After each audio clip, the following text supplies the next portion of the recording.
நாளின் செய்தியினுடைய தலைப்பு உலகம் கற்றுக் கொடுக்கும் 4 ஆராதனை முறைகள்.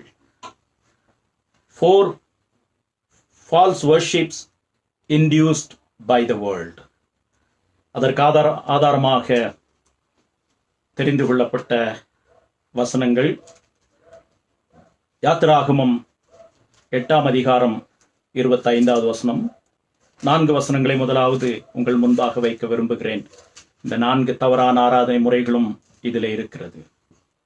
யாத்திராகமம் 8ஆம் அதிகாரம் 25வது வசனம்.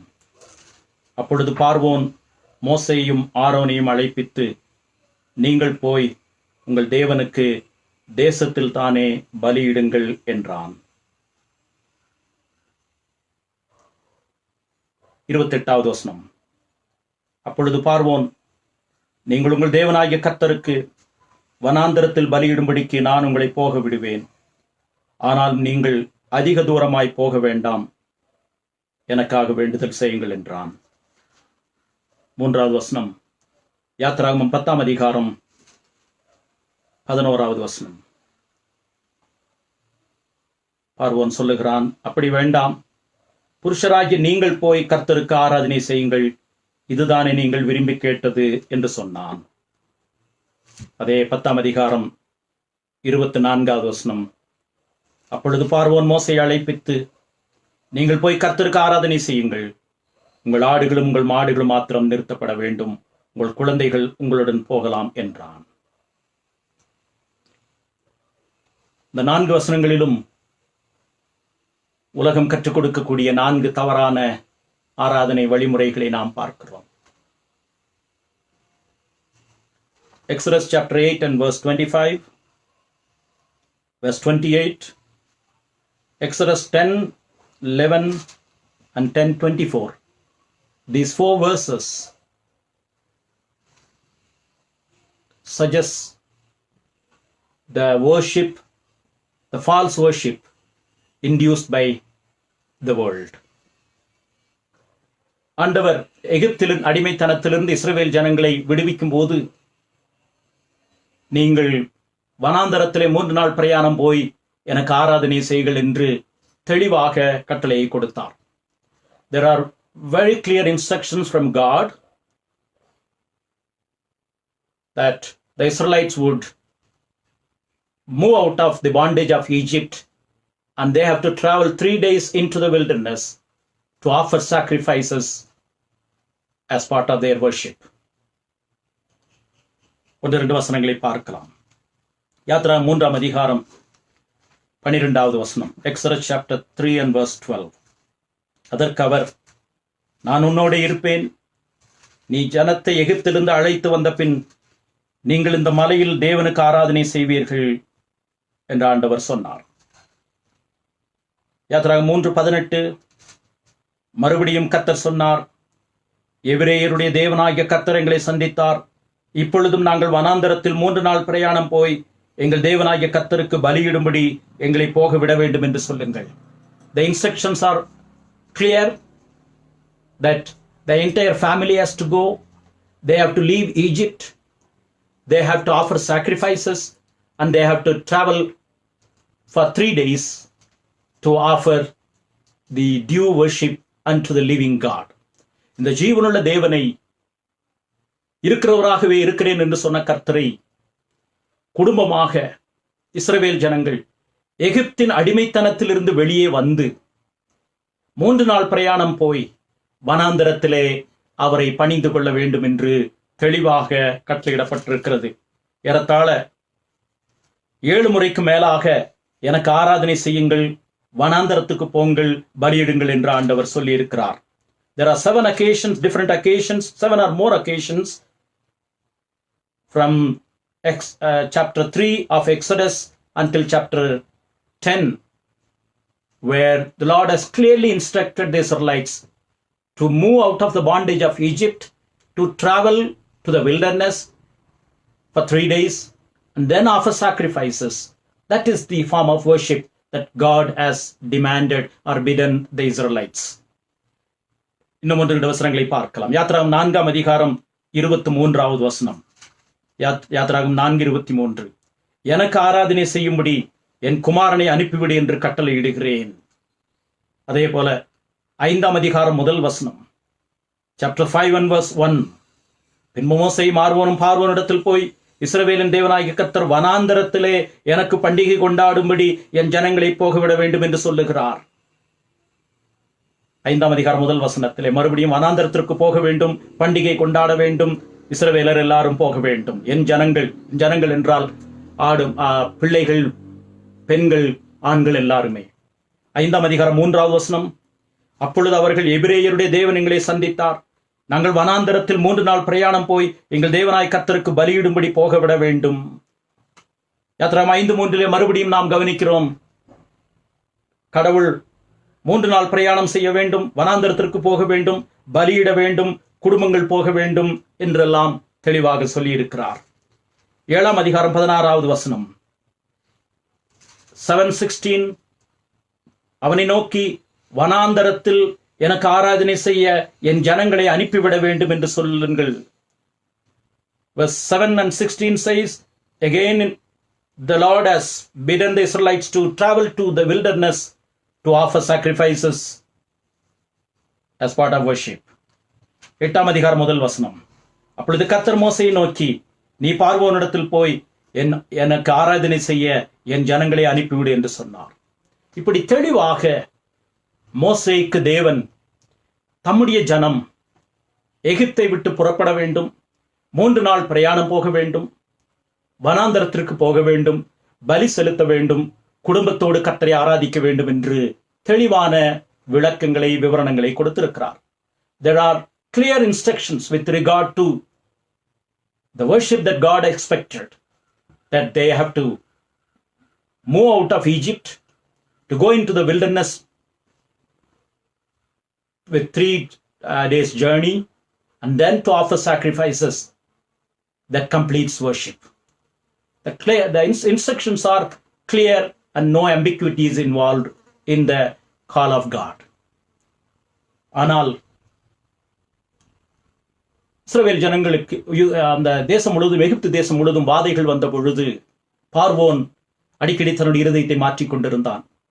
நீங்கள் நினைக்கலாம், 10 வாதைகளிலே இஸ்ரவேலருக்கு ஒன்றும் வரவில்லை என்று சொல்லி. வேத வல்லுநர்கள் பெரும்பாலும் சொல்லுகிறார்கள், முதல் 3 வாதைகள் இஸ்ரவேலர் வாழ்ந்து வந்த கோசேன் பகுதியிலும், அந்த பகுதியைத்தான், கோசேர் பகுதியிலே தான் யோசேப்பும் யாக்கோபும் அவனுடைய குடும்பத்தாரும் தங்கியிருந்தார்கள்.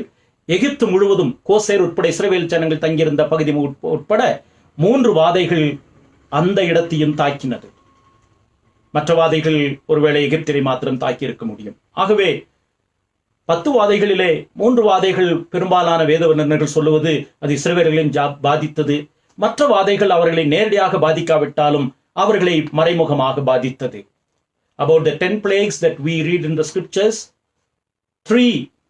7 are exempted from entering into the area of Israelites, but 3 plagues, definitely most scholars agree that 3 plagues, even the Israelites were troubled by that. இப்படி பார்வோன் தன்னுடைய இருதயத்தை கடினப்படுத்திக் கொண்டிருந்தான்.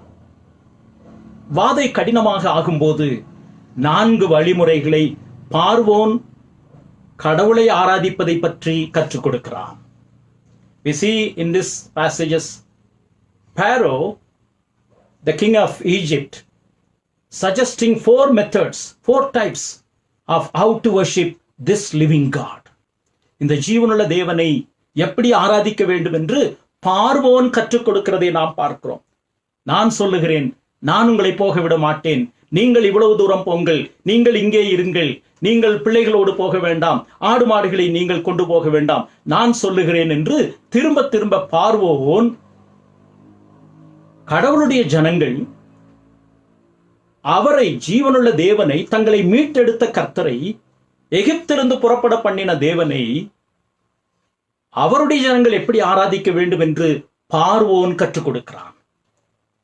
The irony of this entire episode is Pharaoh, the king of Egypt, is giving suggestions to the people of God, redeemed by God's mighty works, how to go about with their worship. இதைத்தான் இன்றைக்கு 4 தவறான ஆராதனை வழிமுறைகள், அல்லாவிட்டால் 4 வழிமுறைகள் என்று சொல்லுகிறோம். முதலாவது, உலகம் கற்றுக் கொடுக்கக்கூடிய ஆராதனை முறையினுடைய முதல் அடையாளம் யாத்திராகமம் 8ஆம் அதிகாரம் 25வது வசனம். The first false worship that Pharaoh is suggesting, or the world is suggesting, is found in Exodus chapter 8 and verse 25. அப்பொழுது பார்வோன் மோசேயும் ஆரோனையும் அழைப்பித்து, நீங்கள் போய் உங்கள் தேவனுக்கு தேசத்திலே தானே பலியிடுங்கள் என்றான். The first suggestion Pharaoh is giving to Moses is worship God in Egypt. நம்முடைய தேசத்திலேயே, எகிப்திலேயே நீங்கள் ஆராதனை செய்யுங்கள். இதுதான் முதலாவது தவறான ஆராதனை முறை. யார் யாருக்கு சொல்லிக் கொடுக்கிறார்? பார்வோன் இஸ்ரவேல் ஜனங்களுடைய ஆராதனையை சொல்லிக் கொடுக்கிறார். Pharaoh is teaching how to worship the living God, the God of the universe. எகிப்திலே பலியிடுங்கள். இங்கே நாம் பார்க்கிறது, அடுத்த வசனத்திலே மோசே அதற்கு பதில் சொல்லுகிறார். அதற்கு மோசே, அப்படி செய்யத்தகாது. எங்கள் தேவனாய் கர்த்தருக்கு நாங்கள் எகிப்தியருடைய அருவருப்பை பலியிடுகிறதா இருக்குமே. எகிப்தியருடைய அருவருப்பை நாங்கள் அவர்களுக்கு கண்களுக்கு முன்பாக பலியிட்டால் எங்களை கல்லறிவார்கள் அல்லவா. நாங்கள் வனாந்தரத்திலே 3 நாள் பிரயாணம் போய் கர்த்தர் எங்களுக்கு விதித்திருக்கிறபடியே அவருக்கு பலியிடுவோம். 27ஆம் வசனத்திலே பார்க்கிறோம். எங்கள் தேவனாகிய கர்த்தர் எங்களுக்கு விதித்திருக்கிறபடியே அவருக்கு பலியிடுவோம். Verse 27, Moses is responding by saying, how the Lord has determined, how the Lord has bidden us, that's how we should offer sacrifices.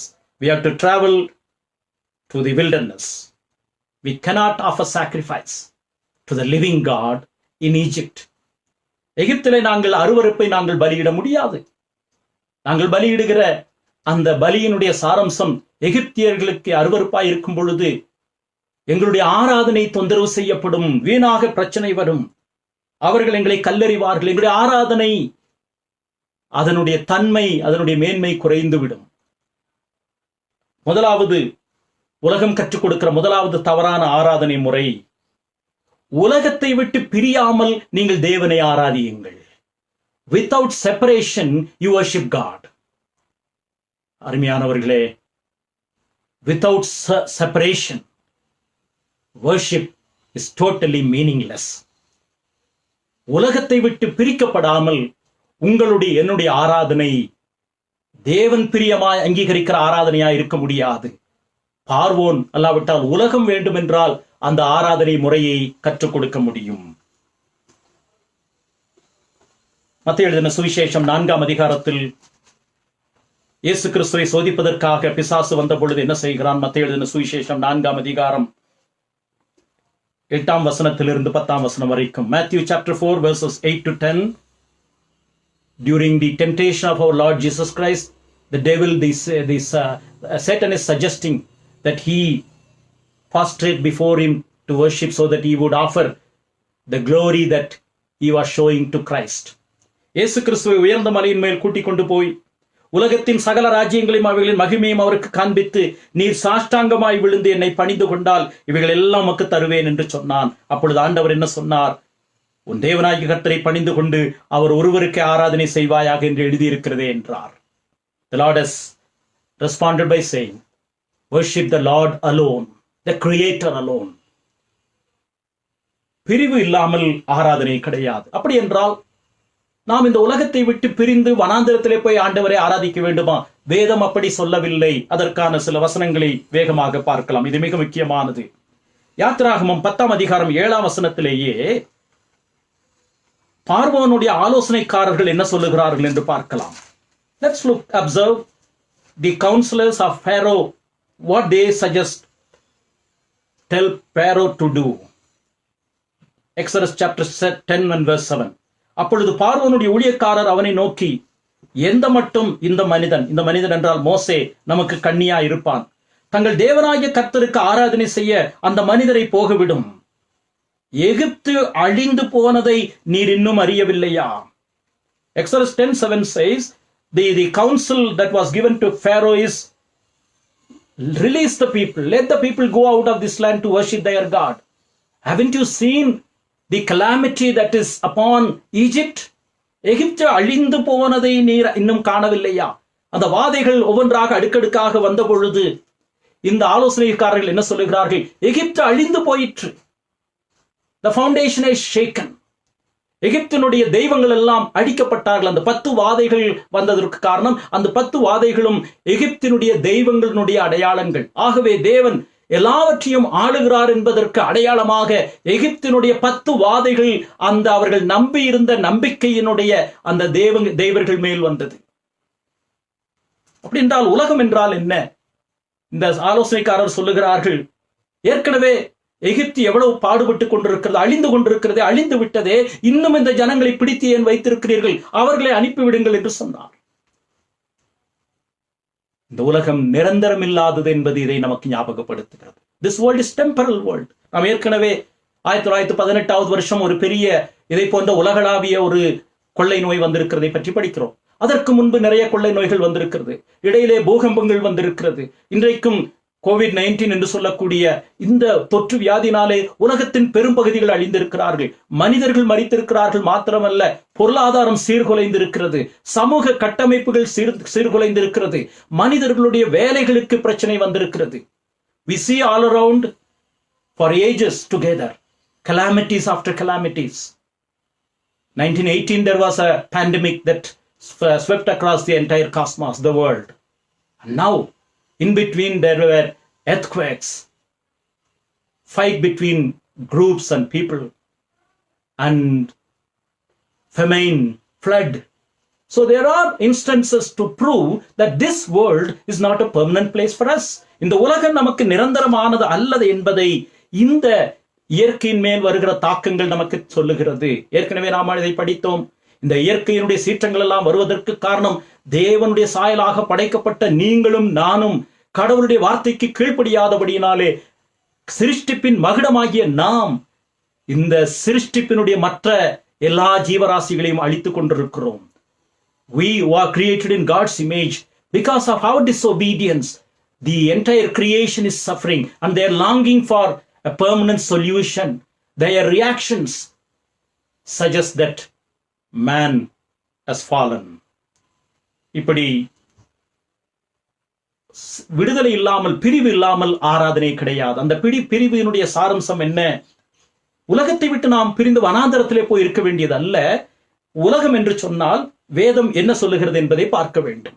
எகிப்திலே பலியிடுங்கள் என்றால் மோசே தெளிவாக சொல்லுகிறார், நாங்கள் எகிப்தில் பலியிட முடியாது, வனாந்தரத்தில் போய் பலியிடத்தான் வேண்டும்.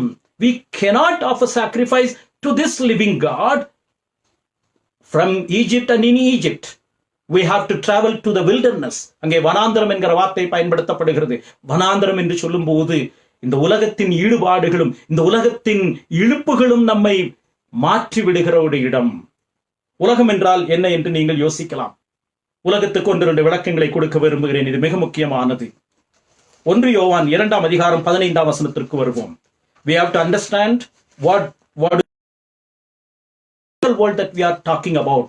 Whenever Bible talks about the world, it describes basically 3 aspects that we need to be careful about. 1 John 2:15 describes those 3-fold aspects of world and its schemes and methodologies. 1 யோவான் 2 அதிகாரம் 15 வசனத்திலே 15-16 வசனங்கள், உலகத்தில் உள்ளவைகளிலும் அன்பு கூறாதிருங்கள். ஒருவன் உலகத்தில் அன்பு கூர்ந்தால் அவனிடத்தில் பிதாவின் அன்பு இல்லை. ஏனென்றால் மாம்சத்தின் இச்சையும் கண்களின் இச்சையும் ஜீவனத்தின் பெருமையுமாகிய உலகத்தில் உள்ளவைகள் எல்லாம் பிதாவினால் உண்டானவைகள் அல்ல, அவைகள் உலகத்தினால் உண்டானவைகள். The lust of the eyes, the lust of the flesh, and the pride of life. These 3 aspects, the lust of the eyes, the lust of the flesh, and the pride of life. These 3 are sort of agents or equipments by which the world is attacking. It doesn't originate from the father of this universe. கண்களின் இச்சை, மாம்சத்தின் இச்சை, ஜீவனத்தின் பெருமை, இந்த 3ம் தான் உலகத்தினுடைய தாக்கம் என்று வேதம் சொல்லுகிறது. இஸ்ரவேல் ஜனங்கள் எகிப்திலிருந்து வெளியே வந்ததற்கு பிறகும் நீங்கள் அடிக்கடி பழைய ஏற்பாட்டிலே படிக்கிறீர்கள். யாத்திராகமம் புஸ்தகம் மற்ற பகுதிகளிலே அடிக்கடி அவருடைய இருதயம் எகிப்திற்கு போய்கொண்டிருந்தது. Quite often we read in the Old Testament, especially in Exodus and other books, that the hearts of the Israelites were traveling back to Egypt, where they enjoyed the privileges. At least they claim that they enjoyed the privileges, but they were slaves there. அவர்கள் அடிமைகளாக இருந்தார்கள். ஆனால் தாங்கள் அடிமைகளாக இருந்தோம் என்பதை மறைத்துவிட்டு வெள்ளரிக்காய்களை சாப்பிட்டோம். சொல்ல போனால் அங்கே கல்லறைகளே நன்றாக இருந்தது என்று ஒரு முறை மோசேயோடு சண்டை போட்டார்கள். Even they claimed that the graveyards were good enough for them to live. இப்படி அடிக்கடி அவருடைய இருதயம் எகிப்தை நோக்கி போய் கொண்டிருந்தது. கடவுள் அவர்களை எகிப்திலிருந்து சரீரத்திலே பிரித்து கொண்டு போனாலும் அவருடைய எண்ணங்கள் எல்லாம் எகிப்திலே இருந்தது. இப்படி உலகத்தோடு ஒட்டி கொண்டிருக்கிற நிலைமைதான். எகிப்திலே அவர்கள் அடிமைகளாக இருந்ததை மறந்து விட்டார்கள். அவர்கள் கொடுமைப்படுத்தப்பட்டதை மறந்தார்கள். அவர்கள் கர்த்தரை நோக்கி விண்ணப்பம் பண்ணினதை மறந்து விட்டார்கள். அவர்கள் என்ன நினைத்தார்கள்? எகிப்திலிருந்து கடவுள் நம்மை விடுதலையாக்கி அவர்களுக்கு மேலாக நம்மை ராஜாவாக வைப்பார் என்று நினைத்தார்கள். ஆண்டவர் அப்படிப்பட்ட விடுதலையை சொல்லவில்லை. பாவத்தின் அடிமைத்தனத்திலிருந்து, பாவத்தின் வாசமாகிய மரணத்தினுடைய ஓலத்திலிருந்து இயேசு கிறிஸ்துவின் கல்வாரி மரணம் உயிர்ச்செழுதலின் மூலமாக தேவன் நிரந்தரமாக நம்மை விடுதலையாக்கி வனாந்தரத்திலே நம்மை அழைத்துக் கொண்டு போய், நயம் காட்டி வனாந்தரத்திலே வழிநடத்தி கொண்டு போய் அவர் நம்மோடு கூட வர சித்தமாயிருக்கிறார். அந்த 40 வருஷம் இஸ்ரவேல் ஜனங்களை பார்த்து என்ன சொன்னார்? 40 வருஷம் உங்கள் வஸ்திரங்கள் பழமையாகவில்லை, உங்கள் கால்கள் வீங்கவில்லை. பகலிலே மேகஸ்தம்பம், இரவிலே அக்கினி ஸ்தம்பம் அவர்களை வழிநடத்தினது. Those 40 days through their wilderness journey, they had the protection, the presence and the power of God. தேவனுடைய வல்லமையும் தேவனுடைய பிரசன்னமும் தேவனுடைய பாதுகாப்பும் இஸ்ரவேல் ஜனங்களோடு மிகுதியாயிருந்தது. அதை அவர்கள் ஏற்றுக்கொள்ள மறுக்கிறார்கள். உலகம் என்று சொன்னால் தாங்கள் அடிமைகளாக இருந்த, தங்களை அடிமைப்படுத்தின, தங்களை முற்றிலும் தங்களுடைய சந்ததிகளை கொலை செய்ய விரும்பின அந்த எகிப்துக்கு போக விரும்பினார்கள். இதைத்தான் மோசே மறுத்து எகிப்தினுடைய அருவருப்பை நாங்கள் பலியிட முடியாது என்று சொல்லுகிறார். உலகம் என்று சொல்லும் போது கண்களின் இச்சை, மாம்சத்தின் இச்சை, ஜீவனத்தின் பெருமை. இந்த செய்தியை கேட்டுக்கொண்டிருக்கிற அருமையான சகோதர சகோதரிகளே, உலகத்தினுடைய இழுப்புகளோடு நீங்கள் கடவுளை ஆராதிக்க முடியாது. அது உலகம் கற்றுக் கொடுக்கிற ஆராதனை வழிமுறை. லூக்கா 16 அதிகாரம் 8 வசனத்திற்கு வருவோம். Luke chapter 16 and verse 8.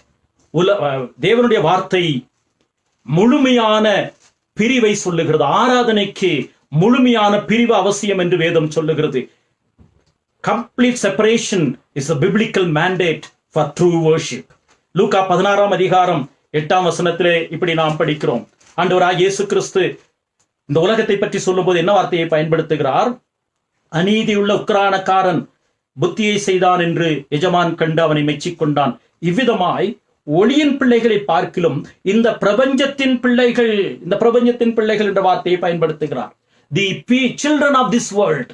ஆகவே நாம் ஒளியின் பிள்ளைகள் என்றால் பிரிக்கப்பட்டவர்கள். அதைத்தான் வேதம் வலியுறுத்துகிறது. கலாத்தியர் 1 அதிகாரம் 4 வசனத்தை பார்க்கலாம். The epistle to Galatians chapter 1 and verse 4, Paul describes the believers from where we have been rescued, from where we have been saved. கலாத்தியர் 1 அதிகாரம் 4 வசனம். Galatians chapter 1 and verse 4. அவர் நம்மை விசுவாசிகளை பார்த்து சொல்லுகிறார், இப்பொழுது இருக்கிற பொல்லாத பிரபஞ்சத்தினின்று விடுவிக்கும்படி நம்முடைய பிதாவாகிய தேவனுடைய சித்தத்தின்படியே நம்முடைய பாவங்களுக்காக தம்மை தாமே ஒப்புக் கொடுத்தார். Why should Jesus Christ come to this world and die? The second person of the glorious Trinity. Why should he come? Why should he come in an humble manger to die on the cross of Calvary, to release us, to free us from this bondage of sin? எகிப்தினுடைய அடிமைத்தனம் என்பது இப்படித்தான் சொல்லப்படுகிறது. பொல்லாத பிரபஞ்சம், இது நம்மை வஞ்சிக்கிற உலகம் என்று சொல்லப்படுகிறது. இந்த உலகத்தை விட்டு நாம் ஓட வேண்டும் என்று ஆண்டவர் சொல்லவில்லை. யோவான் எழுதின சுவிசேஷம் 17 அதிகாரம் ஆண்டவராகிய இயேசு கிறிஸ்து செய்த அந்த உன்னதமான ஜெபத்திலே நாம் இந்த வார்த்தைகளை படிக்கிறோம். The high priestly prayer of Jesus Christ is found in John 17 and verses 14 and 16 describes how do we approach this world. What do we mean by separation? யோவான் 17 அதிகாரம் 14 14 வரைக்கும், உம்முடைய வார்த்தையை அவர்களுக்கு கொடுத்தேன். அவருடைய சீஷர்களை பற்றி சொல்லுகிறார். நான் உலகத்தான் அல்லாதது போல அவர்களும் உலகத்தார் அல்ல. இயேசு கிறிஸ்து தம்மை பற்றி என்ன சொல்லுகிறார்? நான் உலகத்தார் அல்ல, அவர்களும் உலகத்தார் அல்ல. அதனால் உலகம் அவர்களை பகைத்தது. நீர் அவர்களை உலகத்திலிருந்து எடுத்துக்கொள்ளும்படி நான் வேண்டிக் கொள்ளாமல் நீர் அவர்களை தீமையினின்று காக்கும்படி வேண்டுகிறேன். நான் உலகத்தார் அல்லாது போல அவர்களும் உலகத்தார் அல்ல. இன்னும் சொல்ல போனால் ஏன் இந்த உலகத்திலே நாம் இன்னும் வைக்கப்பட்டிருக்கிறோம் தெரியுங்களா? மீட்கப்பட்ட கூட்டமாக, பிரித்தெடுக்கப்பட்ட கூட்டமாக எதற்காக நாம் வைக்கப்பட்டிருக்கிறோம்? 18ஆம் வசனத்தை பார்க்கலாம். நீர் என்னை உலகத்தில் அனுப்பினது போல நானும் அவர்களை உலகத்தில் அனுப்புகிறேன். Even as you have sent me, O Father, I am sending them into the world. அவருடைய மகிமைக்காகவே நாம் இந்த உலகத்தில் அனுமதிக்கப்பட்டிருக்கிறோம். கண்களின் நிச்சயம், மாம்சத்தின் நிச்சயம், ஜீவனத்தின் பெருமையை நிறைவேற்றுவதற்காக அல்ல. To declare the glory of God. 1 பேதுருவிலே 2ஆம் அதிகாரத்திலே படித்தோம். அந்தகாரத்தினின்று ஆச்சரியமான ஒளியினிடத்திற்கு வரவழைத்தவருடைய புண்ணியங்களை அறிவிக்கும்படி தெரிந்து கொள்ளப்பட்ட சந்ததி, ராஜரீக ஆசாரிய கூட்டம், பலி செலுத்தும்படியான ஆசாரிய கூட்டம். அதைத்தான் ஆராதனை என்று சொல்லுகிறோம். Without separation there is no worship. மோசே சொன்னான், எகிப்திலே நாங்கள் ஆராதனை செய்ய முடியாது, 3 நாள் பிரயாணம் போக வேண்டும். இரண்டாவது உலகம் கற்றுக் கொடுக்கிற இரண்டாவது ஆராதனை வழிமுறையை பார்க்கலாம். யாத்திராகமம் 8ஆம் அதிகாரம் 28ஆம் வசனத்திலே அந்த இரண்டாவது தவறான ஆராதனை முறை இருக்கிறது. The second type of false worship that is induced by the world, as advocated by the world, is found in Exodus chapter 8 and verse 28. யாத்திராகமம் 8:28 பார்வோன் என்ன சொல்லுகிறான்? அப்பொழுது பார்வோன், நீங்கள் உங்கள் தேவனாகிய கர்த்தருக்கு வனாந்தரத்தில் பலியிடும்படிக்கு நான் உங்களை போக விடுவேன், ஆனாலும் நீங்கள் அதிக தூரம் போக வேண்டாம். நீங்கள் அதிக தூரம் போக வேண்டாம். என்ன ஒரு ஆலோசனை பாருங்கள். போங்கள், 3 நாள் அல்ல, 3 மணி நேரம் வேண்டுமென்றால் போங்கள், திரும்பி வந்து விடுங்கள். Not 3 days, 3 hours. அதிக தூரம் போக வேண்டாம். ஆராதனை என்பது நம்முடைய முழு ஆத்மாவும், முழு சரீரமும், முழு மனதும் ஈடுபட வேண்டும். Worship is oneness in spirit and in heart and mind. இன்றைக்கு ஆராதனை என்பது 2 மனதிலே குந்தி குந்தி நடக்கிற அனுபவமாக வேதத்திலே சித்தரிக்கப்படுகிறது. குந்தி குந்தி நடக்கிற அனுபவம். பாவம் செய்யும் பொழுது நாம் எவ்வளவு தூரம் போயிருக்கிறோம் தெரியுங்களா? அநீதி செய்யும் போது, அக்கிரமம் செய்யும் போது, கடவுளுக்கு பிரியமாய் இருட்டிலே வாழ்ந்த பொழுது எவ்வளவு தூரம் போய் கொண்டிருந்தோம். ஏசாயா 53ஆம் அதிகாரத்திலே படிக்கிறோம். அவனவன் தன் வழியிலே போனோம், நம்முடைய மனதும் மாம்சமும் விரும்பினவைகளை செய்தோம். ஆனால் பார்வோன் ஆராதனை என்று வரும்போது என்ன சொல்லுகிறான்? அதிக தூரம் போக வேண்டாம், கொஞ்ச தூரம் போனால் போதும். உங்களிலே கூட நீங்கள் வேலை செய்கிற இடத்திலே, படிக்கிற இடத்திலே சொல்லுவார்கள், நீங்கள் பைபிளை படிப்பதோ, வேதத்தை படிப்பதோ, ஜெபம் பண்ணுவதோ, ஆலயத்திற்கு போவதோ ஞாயிற்றுக்கிழமை வைத்துக் கொள்ளுங்கள். ஒரு 5 நிமிடம் 10 நிமிடம் வைத்துக் கொள்ளுங்கள். அதிக தூரம் போக வேண்டாம். Don't go too far is the suggestion, the advocacy that comes from this world. Don't go too far. But with regard to sin, we have been marching, heading towards. நாம் பாவத்திலே ஓடிக்கொண்டிருந்தோம். 1-2 வசனங்களை நாம் பார்ப்பது நல்லது. 1 பேதுரு 4ஆம் அதிகாரம் முதல் 4 வசனங்களை பார்க்கலாம். 1 Peter chapter 4 verse 1 through 4. 1 பேதுரு 4ஆம் அதிகாரத்திலே நாம் கிறிஸ்துவனுடைய சிந்தையை தரித்துக் கொள்ள வேண்டும். ஏனென்றால் நாம் எப்படி இருந்தோம்? 3ஆம் வசனத்தை பார்க்கிறோம். சென்ற வாழ்நாட்காலத்திலே நாம் புறஜாதிகளுடைய இஷ்டத்தின்படி நடந்து கொண்டோம். 1 பேதுரு 4:3. We have been satisfying, we have been appeasing this world of the Gentiles. புறஜாதிகளுடைய இஷ்டத்தின்படி நடந்து கொண்டோம். அவர்கள் எந்த இழுப்புக்கு இழுத்தார்களோ அந்த இழப்புக்கு நாம் போனோமே. ஆனால் ஆராதனை என்று வரும்போது, கர்த்தரை வழிபட வேண்டும் என்று வரும்போது கொஞ்ச தூரம் போக நமக்கு ஆலோசனை கொடுக்கப்படுகிறது. ஆனால் பாவம் செய்வதற்கு புறஜாதிகளுடைய இஷ்டத்தின்படி நாம் நடந்தோம். 3ஆம் வசனம் 4ஆம் வசனத்தை பார்க்கலாம். அப்பொழுது, அதாவது சென்ற நாட்களிலே புறஜாதிகளுடைய இஷ்டத்தின்படி நடந்தபோது நாம் காம விகாரத்தையும் துரிச்சைகளையும் நடப்பித்து, மதுபானம் பண்ணி, களியாட்டு செய்து, வெறி கொண்டு, அருவருப்பான விக்கிரகாராதனை செய்து வந்தோம். How deeply were we involved in the worship of the Gentile world. இந்த உலகத்தினுடைய விக்கிரக ஆராதனை எவ்வளவு வைராக்கியமாக இருந்திருக்கிறோம் என்பதற்கு இந்த வசனம். சென்ற நாட்களிலே நீங்கள் இஷ்டத்தின்படி, அந்த புறஜாதிகளுடைய இஷ்டத்தின்படி நடந்தீர்கள். You were following after the pattern of this world with your mind, soul and body. யாரும் உங்களை தடுக்காதபடி உங்களுடைய மனதும் மாம்சமும் விரும்பினதை செய்தீர்கள். எபேசு நிருபத்திலே பவுல் சொல்லுகிறதை பார்க்கலாம். எவ்வளவு தூரம் நீங்கள் முற்காலத்திலே இருளிலே நடந்த பொழுது எவ்வளவு தூரம் நீங்கள் வாழ்ந்தீர்கள் என்பதற்கு எபேசியர் 2ஆம் அதிகாரத்திலே பவுல் சொல்லுகிறார். 2, 3 வசனங்கள். Ephesian chapter 2 verses 2 and 3. அவைகளில் நீங்கள் முற்காலத்திலே இவ்வுலக வழக்கத்திற்கேற்றபடியாகவும் கீழ்ப்படியாமின் பிள்ளைகளிடத்தில் இப்பொழுது கிரியை செய்கிற ஆகாயத்து அதிகார பிரபுவாகிய ஆவிக்கேற்றபடியாகவும் நடந்து கொண்டீர்கள். அவர்களுக்குள்ளே நாம் எல்லாரும் முற்காலத்திலே நமது மாம்ச இச்சையின்படியே நடந்து நமது மாம்சமும் மனதும் விரும்பினவைகளை செய்து சுவாபத்தினாலே மற்றவர்களைப் போல கோபாக்கினியின் பிள்ளைகளாயிருந்தோம். By nature we were the children of wrath. We were doing things with our soul, body and spirit. நாம் பாவத்தை எவ்வளவு நேசித்தோம், எவ்வளவு பழைய ஏற்பாட்டு பாஷையிலே சொல்ல வேண்டும் என்றால் பாவத்தை வண்டலை உறிஞ்சி குடிப்பது போல குடித்தோம். நாம் ஆகாரம் உட்கொள்ளும் போது நாம் சில சமயத்திலே ஆகாரத்தை தட்டிலே போட்டு சாப்பிட்டதற்கு பிறகு அதனுடைய ருசியை வேண்டும் என்று சொன்னால் அந்த பானையிலேயே அந்த எந்த பானையிலே சமையல் செய்யப்பட்டதோ அதற்குள்ளாக சென்று வண்டலை உறிஞ்சி குடிப்பதை போல essence, to enjoy the essence. எவ்வளவு தூரம் போக வேண்டுமோ அவ்வளவு தூரம் நாம் தவறான திசையிலே போய் கொண்டிருந்தோம். அதே எபேசியர் 2ஆம் அதிகாரம் 13ஆம் வசனத்தை பாருங்கள். முன்னே தூரமாயிருந்த நீங்கள் இப்பொழுது கிறிஸ்து இயேசுவுக்குள் கிறிஸ்துவின் ரத்தத்தினாலே சமீபமானீர்கள். விசுவாசிகளை பார்த்து சொல்லுகிறார், you were far off, you were without somebody reaching you, you were far away from truth, reality, goodness, blessings. நீங்கள் தூரமாயிருந்தீர்கள். இந்த உலகத்தில் யாரும் உங்களை தொட முடியாத அளவிற்கு நீங்கள் உங்களுடைய வாழ்க்கை நடத்தி கொண்டு வந்தீர்கள். ஆனால் பார்வோன் மூலமாக மோசேக்கு சொல்லப்படுவது என்ன? நீங்கள் ஆண்டவரை ஆராதிக்கிறது நல்லதுதான், ஆனால் கொஞ்ச தூரம் போங்கள், அதிக தூரம் போக வேண்டாம், அதிகமாக நெருங்கி போக வேண்டாம். ஞாயிற்றுக்கிழமை ஆராதனைக்கு போகிறீர்களா? 1 மணி நேரம் 1.5 மணி நேரம் போகிறீர்களா?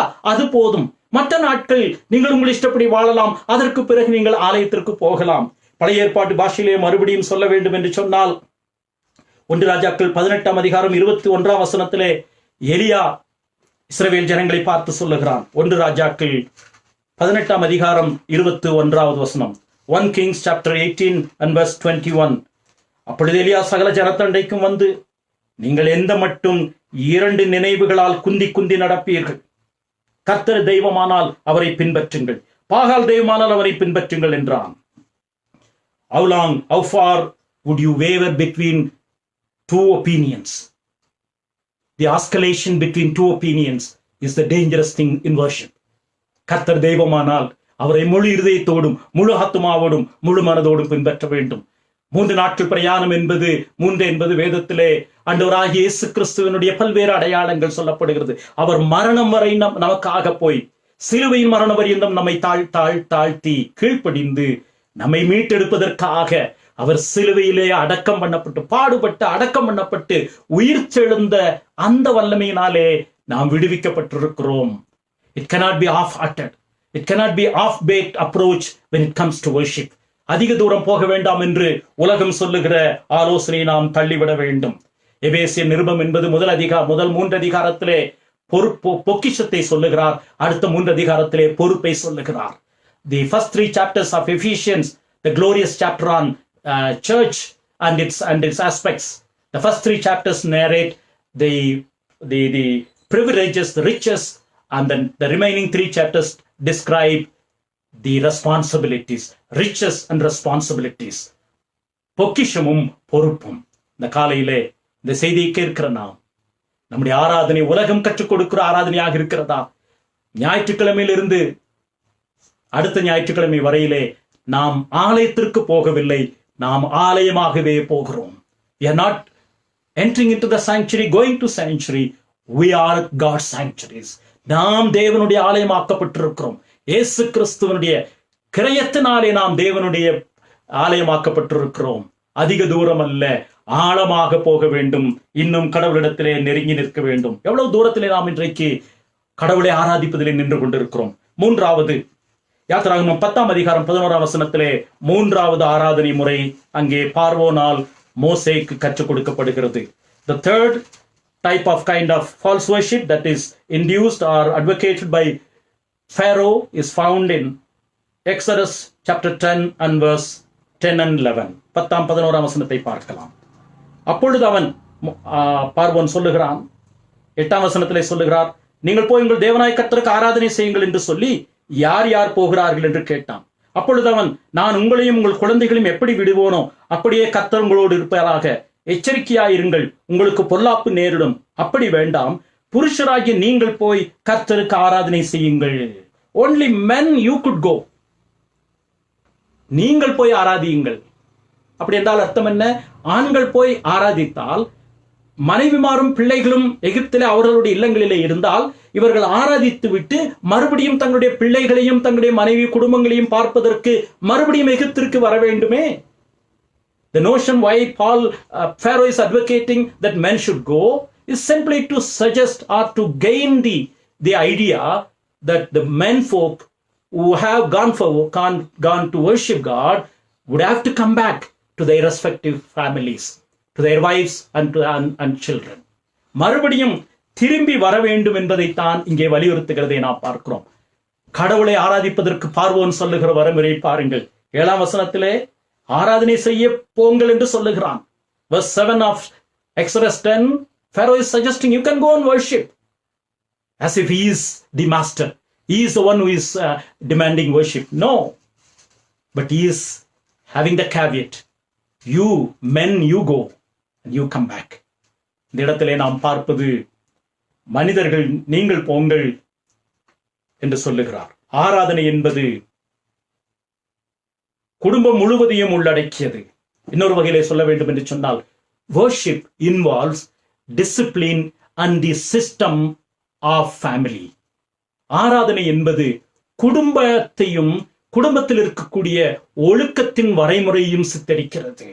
worship means discipline is involved, our mission is involved. There is a mission. நான் மாத்திரமல்ல, என்னுடைய குடும்பம், என்னோடு கூட படிக்கிறவர்கள், என்னோடு கூட வேலை செய்கிறவர்களையும் நான் ஆதாயப்படுத்த வேண்டும். அதை எப்படி நாம் ஆதாயப்படுத்துகிறோம்? through disciplining our lives. யோசுவா 24ஆம் அதிகாரத்திலே யோசுவா இஸ்ரவேல் ஜனங்களை ஆராதனைக்கு அழைக்கும் போது பயன்படுத்துகிற வார்த்தையை பார்க்கலாம். யோசுவா 24ஆம் அதிகாரம் 14-15 வசனங்களில் நாம் என்ன படிக்கிறோம்? இஸ்ரவேல் ஜனங்களை பார்த்து அவன் சொல்லுகிற பகுதியை நாம் பார்க்கிறோம். நீங்கள் கர்த்தரை ஆராதிப்பது உங்களுக்கு பிரியமானால் நீங்கள் ஆராதியுங்கள். 14-15 வசனங்கள். யோசுவா 24-14-15 வசனங்கள். ஆகையால் நீங்கள் கர்த்தருக்கு பயந்து அவரை உத்தமம் உண்மையாய் சேவித்து உங்கள் பிதாக்கள் நதிக்கப்புறத்திலும் எகிப்திலும் சேவித்த தேவர்களை அகற்றிவிட்டு கர்த்தரை சேவியுங்கள். 15ஆம் வசனத்திலே, கர்த்தரை சேவிக்கிறது உங்கள் பார்வைக்கு ஆகாதாய் கண்டால் பின்னை யாரை சேவிப்பீர்கள் என்று இன்று தெரிந்து கொள்ளுங்கள். நதிக்கு அப்புறத்தில் உங்கள் பிதாக்கள் சேவித்த தேவர்களை சேவிப்பீர்களோ, நீங்கள் வாசம் பண்ணுகிற தேசத்து குடிகளாகிய எமோரியரின் தேவர்களை சேவிப்பீர்களோ, நானும் என் வீட்டாருமோ வென்றால் கர்த்தரையே சேவிப்போம். Choose this day. Who are you going to serve? Who are going to worship? Is it the Lord or Baal?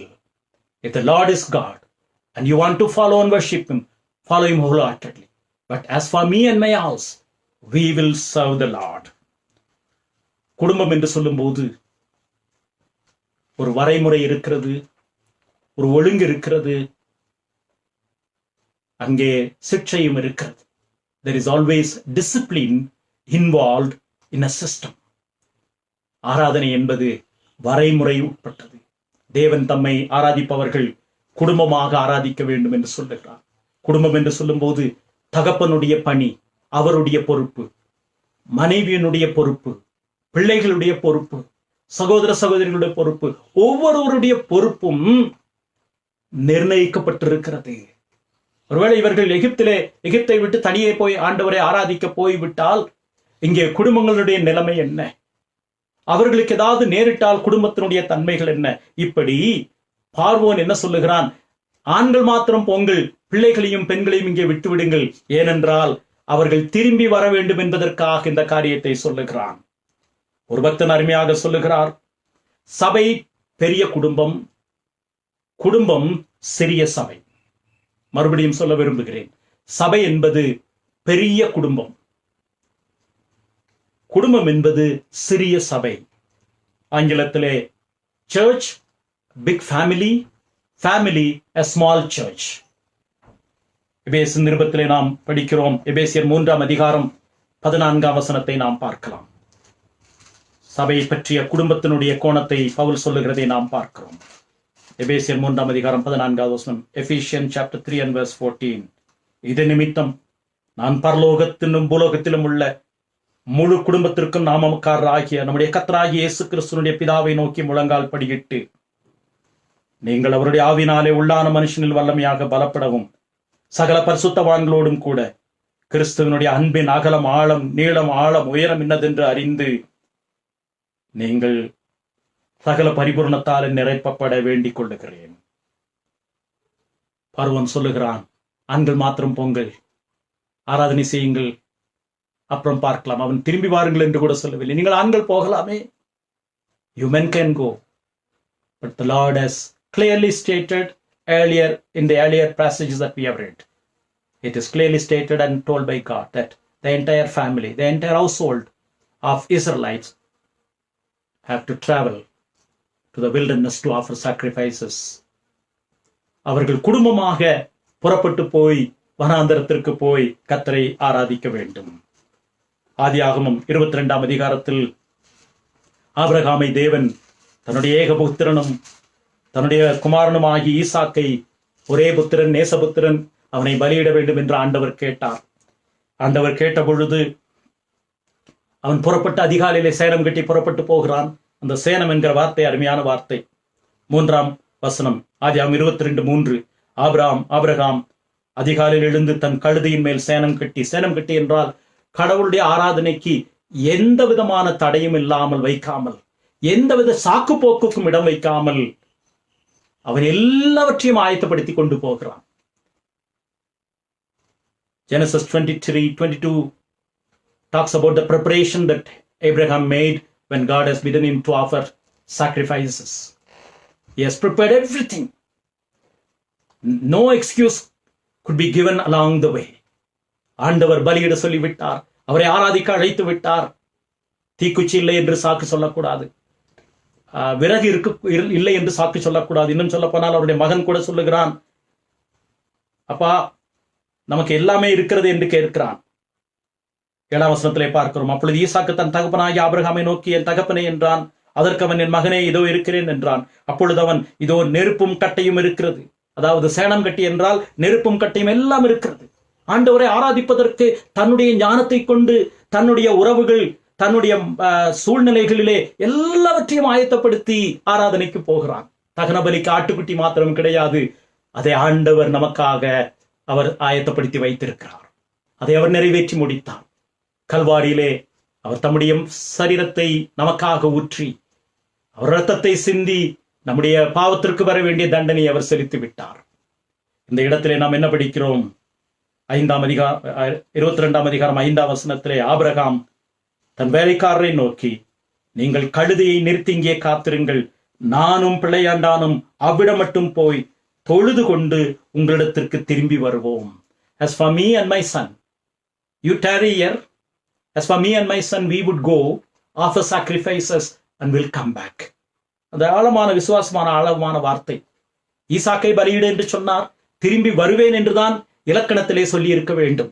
In grammatical sense, Abraham's utterance should have been, I would offer sacrifices and I would come back, because the Lord has clearly told him to offer Isaac as his sacrifice. But look at the words of his faith. We would come back. Our family is involved. நம்முடைய ஆராதனையிலே நம்முடைய குடும்பத்தினுடைய பங்களிப்பு. குடும்பம் என்று சொல்லும் போது அதனுடைய தொடர்புகள், அதனுடைய சாட்சிகள். கிறிஸ்துவுக்குள் பிரியமானவர்களே, உலகம் கற்றுக் கொடுக்கிற 3வது தவறான ஆராதனை முறை, நீங்கள் மாத்திரம் போங்கள்.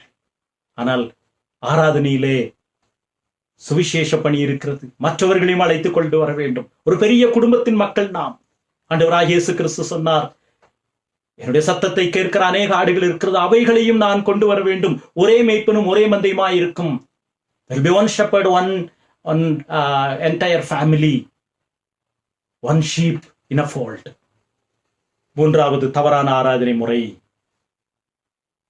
குடும்பத்தினை பிரிப்பது. இன்றைக்கு ஆராதனை என்கிற பெயரிலே குடும்பங்கள் சிதைக்கப்படுகிறது. ஆராதனை நடத்துகிறவர்கள் குடும்பங்களை சிதைக்கிறதை நாம் பார்க்கிறோம். Lack of true worship divides the families. குடும்பங்களுடைய கடவுளிடத்திலே நெருங்கி வருவதற்கு இன்றைக்கு தடை செய்கிற சூழ்நிலைகளை நாம் பார்க்கிறோம். நான்காவது வழிமுறை, தவறான ஆராதனையுடைய நான்காவது வழிமுறையை நாம் பார்க்கலாம். யாத்திராகமம் 10ஆம் அதிகாரம் 24வது வசனம். The fourth type or the fourth method of false worship advocated by Pharaoh is found in Exodus chapter 10 and verse 24. அப்பொழுது பார்வோன் மோசேயை அழைப்பித்து, நீங்கள் போய் கர்த்தருக்கு ஆராதனை செய்யுங்கள், உங்கள் ஆடுகளும் உங்கள் மாடுகளும் மாத்திரம் நிறுத்தப்பட வேண்டும், குழந்தைகள் உங்களுடனே போகலாம் என்றான். இப்பொழுது பார்வன் இன்னொரு ஆலோசனை சொல்லுகிறான் கடைசியிலே. முதலாவது, எகிப்திலே பலியிடுங்கள் என்றான். இரண்டாவது, அதிக தூரம் போக வேண்டாம் என்றான். மூன்றாவது, ஆண்கள் மாத்திரம் போங்கள் என்றான். நான்காவது இப்பொழுது சொல்லுகிறான், உங்கள் ஆடு மாடுகளை நீங்கள் கொண்டு போக வேண்டாம். The first suggestion was sacrifice in Egypt. The second one was don't go too far. The third one was only men you could go. Now he is offering the fourth concession, the suggestion, let the herds, let your animals be left behind in Egypt.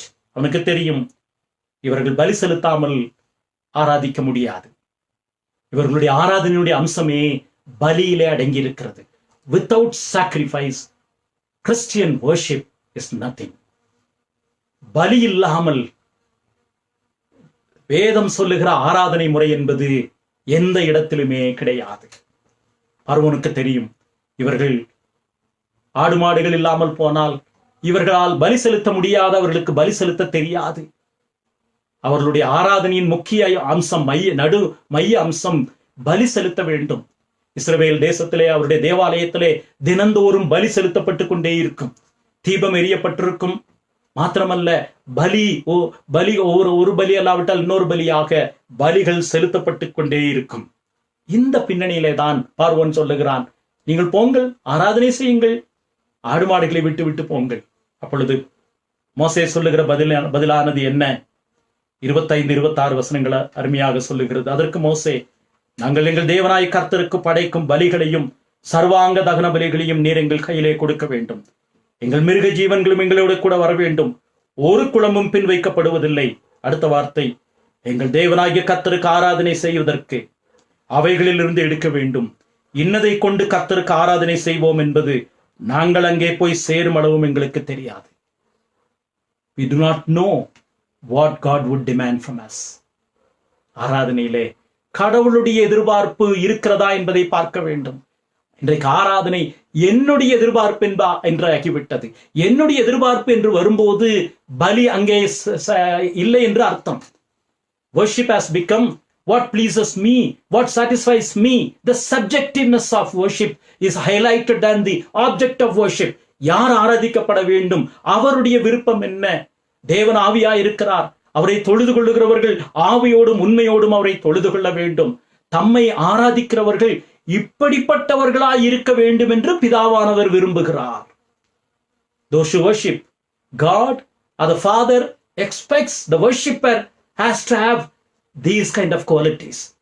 யோவான் 4ஆம் அதிகாரத்திலே சமாரிய ஸ்திரியோடு ஆண்டவராகிய இயேசு கிறிஸ்து பேசும்போது சொன்ன வார்த்தையிலே இந்த வாசகங்கள் அடங்கி இருக்கிறது. யோவான் 4ஆம் அதிகாரம் 23-24 வசனங்கள். உண்மையாய் தொழுது கொள்ளுகிறவர்கள் பிதாவை ஆவியோடும் உண்மையோடும் தொழுது கொள்ளும் காலம் வரும், அது இப்பொழுதே வந்திருக்கிறது. தம்மை தொழுது கொள்ளுகிறவர்கள் இப்படிப்பட்டவர்களாய் இருக்கும்படி பிதாவானவர் விரும்புகிறார். தேவன் ஆவியாய் இருக்கிறார். அவரை தொழுது கொள்ளுகிறவர்கள் ஆவியோடும் உண்மையோடும் அவரை தொழுது கொள்ள வேண்டும்.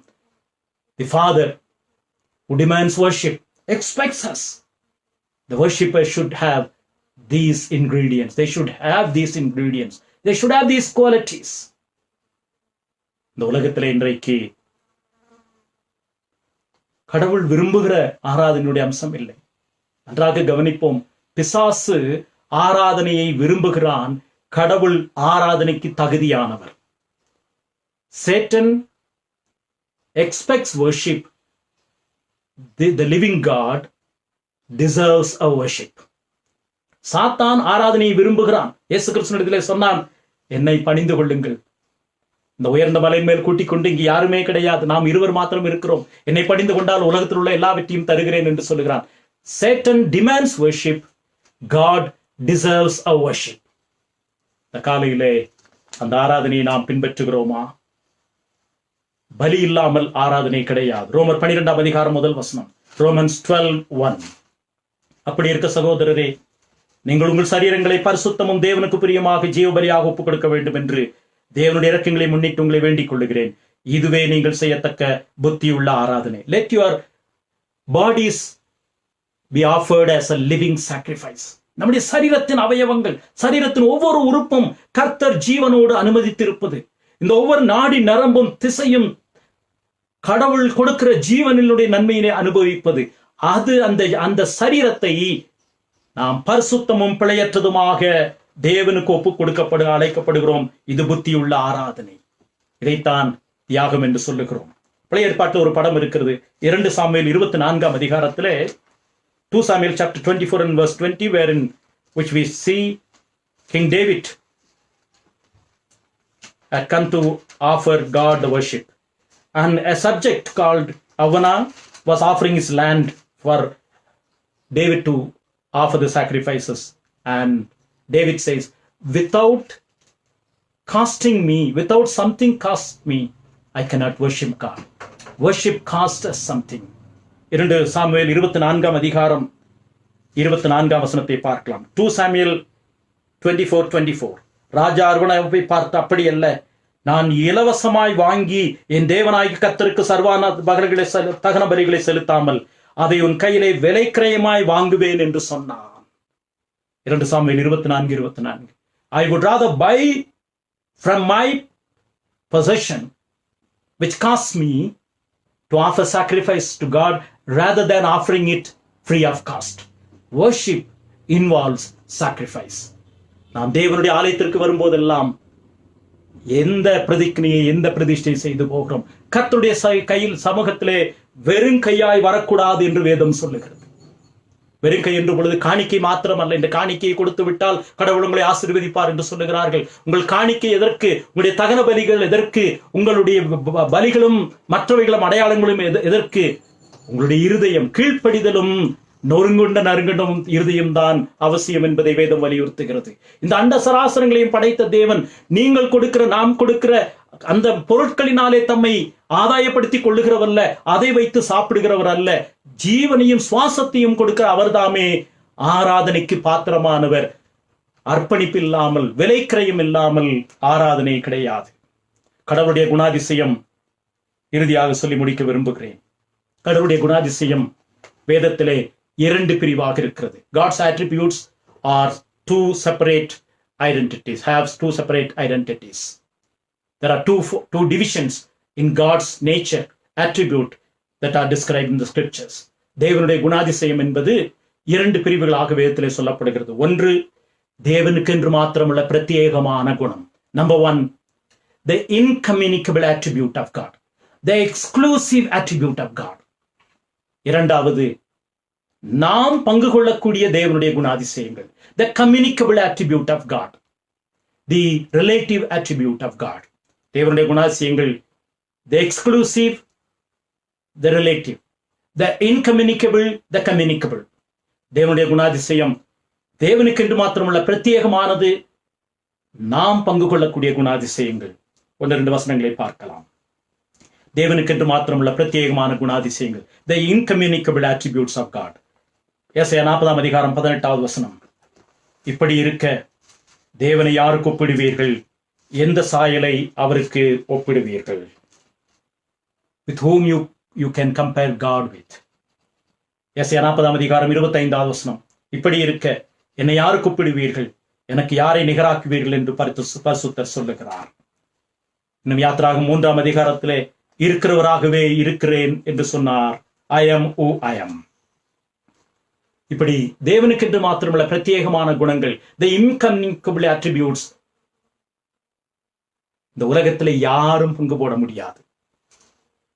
அவருடைய ஞானம், அவருடைய பிரசன்னம், அவருடைய வல்லமை. அவர் சர்வஞானி, சர்வ வல்லமையுடையவர், சர்வ வியாபி. தி omniscient God, தி omnipotent God, தி omnipresent God. சர்வ வியாபி, சர்வ ஞானி, சர்வ வல்லவர். இந்த மூன்றும் தேவனுக்கென்றுள்ள பிரத்யேகமான குணம். இந்த உலகத்திலே எத்தனை கோடி ஜனங்கள், எத்தனை கோடி ஜீவராசிகள் இணைந்தாலும் கடவுளுடைய ஞானத்திற்கோ அவருடைய வயதுக்கோ, வயது என்று சொல்லும் போது நாம் நம்முடைய கற்பனையிலே சொல்லுகிறோம், அவருடைய பிரசன்னத்துக்கோ அளவு கிடையாது. இதுதான் தேவனுக்கென்று மாத்திரமுள்ள பிரத்யேகமான குணம், the incommunicable attribute of God. இருக்கிறவராகவே இருக்கிறேன் என்று சொன்னார். நாம் கற்பனை செய்து பார்ப்போம், எப்பொழுது அவர் தோன்றினார், யார் அவரை சிங்காசனத்துக்கு ஏற்றினார்கள், இந்த உலகம் படைக்கப்படுவதற்கு முன்பதாக அவர் எங்கே இருந்தார். வேதம் சொல்லுகிறது அவர் நித்தியமானவர், is eternal, omniscient, omnipresent, omnipotent, omniscient, சர்வ வல்லவர், சர்வ வியாபி, சர்வ ஞானி. இது தேவனுக்கு என்று மாத்திரமுள்ள பிரத்யேகமான குணம். அடுத்தது, தேவனுடைய குணத்திலே நாம் பங்கு கொள்ளக்கூடிய சில குணாதிசயங்கள் வேதத்திலே இருக்கிறது. 1-2 வசனங்களை பார்க்கலாம். தேவன் இரக்கம் உள்ளவர், நாமும் இரக்கம் பாராட்ட அழைக்கப்படுகிறோம். தேவன் அன்புள்ளவர், நாமும் அன்பு செலுத்த அழைக்கப்படுகிறோம். மத்தேயு 22ஆம் அதிகாரம், Matthew 22:33-39, Matthew 22:37-39. இயேசு அவனை நோக்கி, உன் தேவனாய் கர்த்தரிடத்தில் முழு இதயத்தோடும் முழு ஆத்மாவோடும் உன் முழு மனதோடும் அன்பு கூறுவாயாக, உன்னிடத்தில் நீ அன்பு கூறுவது போல பின்னிடத்திலும் அன்பு கூறுவாயாக என்று சொன்னார். அன்பு என்பது கடவுளுடைய குணாதிசயம். என்றால் தேவன் அன்பாகவே இருக்கிறார் என்று வேதம் சொல்லுகிறது. தேவனுடைய அன்பினுடைய அடையாளத்தை நாம் நம்முடைய வாழ்க்கையிலே பிரதிபலிக்க அழைக்கப்படுகிறோம். We are summoned to reflect the love of God, maybe in a miniature manner, maybe in a small manner, yet we can participate in the attribute of God's love by loving God and others. That is the communicable attribute. தேவனுடைய அளவுக்கு நாம் அன்பு செலுத்த முடியாவிட்டாலும் தேவனுடைய அன்பு நிமித்தமாக நாம் மற்றவரிடத்திலே அன்பு செலுத்த அழைக்கப்படுகிறோம். தேவன் இரக்கம் உள்ளவர், நாமும் இரக்கம் பாராட்ட அழைக்கப்படுகிறோம். வேதத்திலே தேவன் இரக்கமும் மன உருக்கமும் நீடிய சாந்தமும் மிகுந்த கிருபையும் உள்ளவர் என்று சொல்லி இருக்கிறது. லூக்கா 6:36 பார்க்கலாம். நாம் பங்கு கொள்ளக்கூடிய தேவனுடைய அந்த குணாதிசயம் இங்கே இருக்கிறது. லூக்கா 6:36, ஆகையால் உங்கள் பிதா இரக்கமுள்ளவராய் இருக்கிறது போல நீங்களும் இரக்கமுள்ளவர்களாய் இருங்கள். த கம்யூனிகபிள் அட்ரிபியூட், நாம் பங்கெடுக்கக்கூடிய குணாதிசயங்கள். ஆனால் தேவனுக்கென்றுள்ள பிரத்யேகமான குணங்கள் இருக்கிறதே, அது மிக விலையேறப்பட்டது. மெய்யான ஆராதனை தேவனுக்கென்றுள்ள பிரத்யேகமான குணத்திலிருந்து ஆரம்பித்து நாம் பங்கு கொள்ளக்கூடிய குணாதிசயங்களுக்கு வருகிறோம். Worship begins with incommunicable attribute of God and descending to the communicable attributes of God that we need to reflect. We are expected to reflect as the children of light. தேவனுடைய பிரத்யேகமான குணங்களை நாம் ஆராதிக்கிறோம். அந்த ஆராதனையின் மூலமாக நாம் பங்கு கொள்ளக்கூடிய குணாதிசயங்களை நாம் பிரதிபலிக்கிறோம். இதை நீங்கள் புரிந்து கொண்டிருக்கிறீர்கள் நம்புகிறேன். We worship the incommunicable attribute of God, and that gets reflected in our lives of God's communicable attribute like love, peace, joy, and mercy, and the rest of it. இந்த காலையிலே உலகம் 4 ஆராதனை முறைகளை கற்றுக் கொடுக்கிறது. பார்வன் சொல்லிக் கொடுத்தான், எகிப்திலேயே பலியிடுங்கள், அதிக தூரம் போக வேண்டாம், ஆண்கள் மாத்திரம் போங்கள், ஆடு மாடுகளை விட்டு விட்டு போங்கள். ஆனால் தேவன் வேதத்திலே கற்றுக் கொடுத்த மோசையின் மூலமாக தேவன் தெளிவாக சொன்னது, நீங்கள் எகிப்தின் அடிமைத்தனத்திலிருந்து போனால் தான் ஆராதனை. You cannot worship God in bondage. You have to be free through Christ to offer the pleasing worship towards God. நீங்கள் எகிப்திலிருந்து விடுதலையாக வேண்டும். நீங்கள் ஆழமாக நெருக்கமாக இல்லாவிட்டால் ஒரு மனம், ஒரு சிந்தை, ஒரு இருதயத்தோடு ஆண்டவரை ஆராதிக்க வேண்டும். அதிக தூரம் போக வேண்டாம் என்று சொல்லுவதை ஏற்றுக்கொள்ள வேண்டாம். இன்னும் ஆழத்திற்கு செல்ல வேண்டும். நேற்றை விட இன்றைக்கு நம்முடைய ஆராதனை உயர்ந்திருக்க வேண்டும். ஆராதனைக்கு நாம் வருகிற போது கடவுளை பற்றி நம்முடைய எண்ணத்தை விட, ஆராதனை விட்டு வெளியே போகும்போது நான் நினைத்ததை காட்டிலும் இந்த ஆண்டவர் பெரியவர் என்ற உணர்வோடு செல்வதுதான் உண்மையான ஆராதனை. The notion that as we enter into the sanctuary of God, the attitude towards God should increase. The reverence to God should increase as we step out of the sanctuary of God. That is true worship. மூன்றாவது, குடும்பத்தோடு ஆராதிக்க வேண்டும். There has to be discipline and mission involved in worship. அங்கே கிரமம் இருக்க வேண்டும். நான்காவது, பலி செலுத்த வேண்டும். கிரயம் இல்லாமல் ஆராதனை கிடையாது. நான் ஏற்கனவே சொன்ன அந்த கணக்கை சொல்லி முடிக்க விரும்புகிறேன். ஆராதனை என்பது 1 கூட்டல் 6, 6 கூட்டல் 1 அல்ல, 1 கூட்டல் 6. 6 நாள் திங்கட்கிழமையிலிருந்து சனிக்கிழமை வரைக்கும் எதையும் செய்துவிட்டு அதை மறைப்பதற்காக ஞாயிற்றுக்கிழமை வருகிறது அல்ல ஆராதனை. 6 கூட்டல் 1 அல்ல. ஆண்டவரை ஆராதிக்கிற அந்த ஒரு நாளினுடைய ஆராதனை மற்ற 6 நாட்களிலும் திங்கட்கிழமையிலிருந்து சனிக்கிழமை வரைக்கும் பிரதிபலிக்க வேண்டும். It's not 6 plus 1, but it is 1 plus 6. The one day worship that the corporate worship that we have should get reflected in the rest of the week, the 6 days of the week. 6 கூட்டல் 1 அல்ல, 1 கூட்டல் 6. கடவுள் விரும்புகிற ஆராதனையை செய்ய உலகம் கற்றுக் கொடுக்கிற ஆராதனை அல்ல. அந்த கிருபையிலே பெருக தேவன் நமக்கு கிருபை செய்வாராக. ஃபேனி கிராஸ்பி என்பவர் 6 வாரத்திலே கண் பார்வை இழந்து அவள் நிறைய பாடல்கள் எழுதியிருக்கிறாள். நீங்கள் பார்வை இழந்து விட்டீர்களே, உங்களுக்கு வருத்தமா என்று கேட்ட பொழுது அந்த பெண்மணி சொன்னால், இல்லை இல்லை, இயேசு கிறிஸ்துவை சொந்த ரட்சகராக ஏற்றுவிட்டேன். இந்த உலகத்தை விட்டு போகும்போது என்னுடைய கண்கள் மகிமையிலே திறக்கப்படும் போது முதலிலே சிருஷ்டிகளை பார்ப்பேன், அதற்கு பிறகு சிருஷ்டிகளாகி உங்களை பார்ப்பேன்.